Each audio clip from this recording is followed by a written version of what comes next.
kapuso, atong ilailahon ang nabantog na choreographer sa winning contingent sa Sinulog base category ng Tangub City.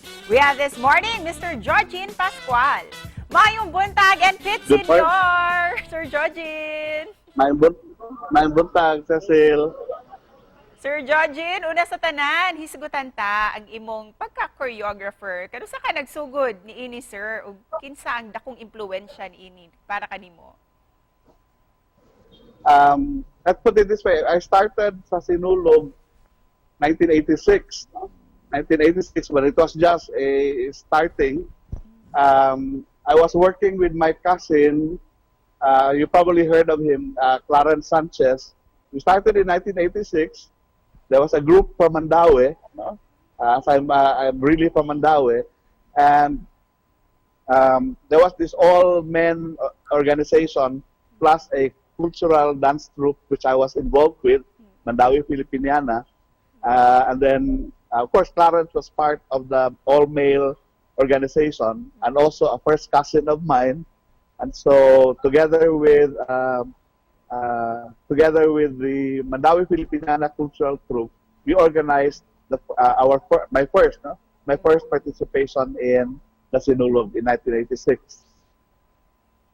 Wow, so it started from there. Pero ikaw, sir, nailagayod ka tungod sa imuhang pagka-choreographer sa Tangub City nga, nailagayod sa Sinulog base category. Unsay istorya, sir, sa pagkapurma sa maong grupo sa Tangub City?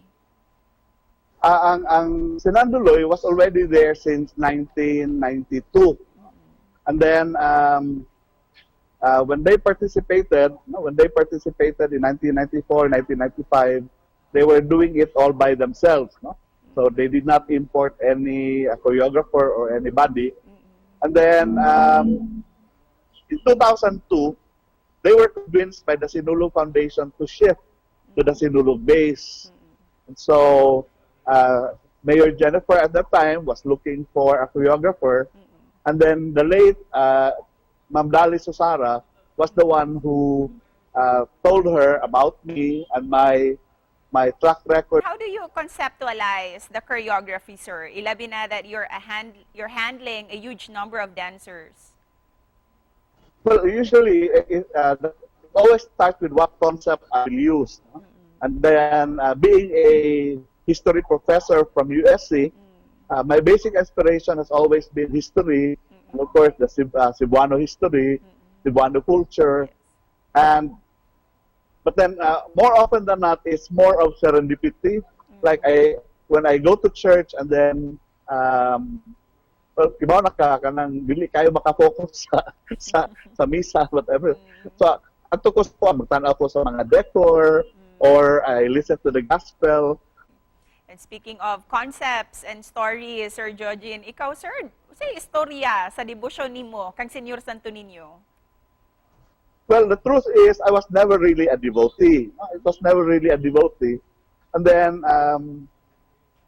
more or less, my religious experience came to na-focus siya when I started taking up philosophy classes sa akong doctoral studies. And then, I was exposed to such, like phenomenology and everything. And somehow, na-recall na ako nga, I have actually been very religious all my life. Para kang kinsa ninyo gihalad ang inyong matag kalampusan sa Sinulog, sir? Well, it's there are like almost 250 people involved. No? And then this kung sa Tangub, it all comes from the various barangays. Each one of us has our own intention. Sa Tagsamil intention. And that's, I think, is what keeps us together. Pulos mi na gipasalamatan, pulos mi na gipanghangyo, gipangayo. And so, in the Sinulog experience of Sinanduloy, for example, they all started as students, no? And then kuha sila ang board niya makapasar. No? So bisan og kanang di gyud sila ang preferred bitaw nga participants. Muhangi gyud sila nga musaya gyud sila Sinulog kay pasalamat sila sa ninyo.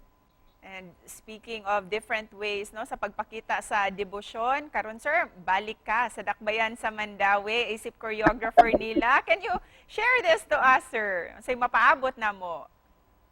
Well, ang concept for Mandawi this year is really all about the child Jesus and how ang mga Cebuanos or Filipinos in general, perhaps by not really realizing it, but we love the baby Jesus. And we look forward nga makita ang tibuok ninyong presentasyon sa umaabot nga Sinulog, sir. Busa isip pa na pos. Unsay mensahe nimo para sa ato ang mga kapuso ilabi na sa nagsingabot nga Sinulog 2023? Usara gyud akong message is keep the faith. Keep the faith, keep the devotion kay madali man or madugay, dunggon ra gyud ang atong mga panalangin. Ug daghang salamat kayo sir sa imuhang mensahe ug pagahin og oras karong buntaga. Daghang po kayong salamat, Cecil. Thank you Sir Jojin, Pit Senyor. It's Senyor.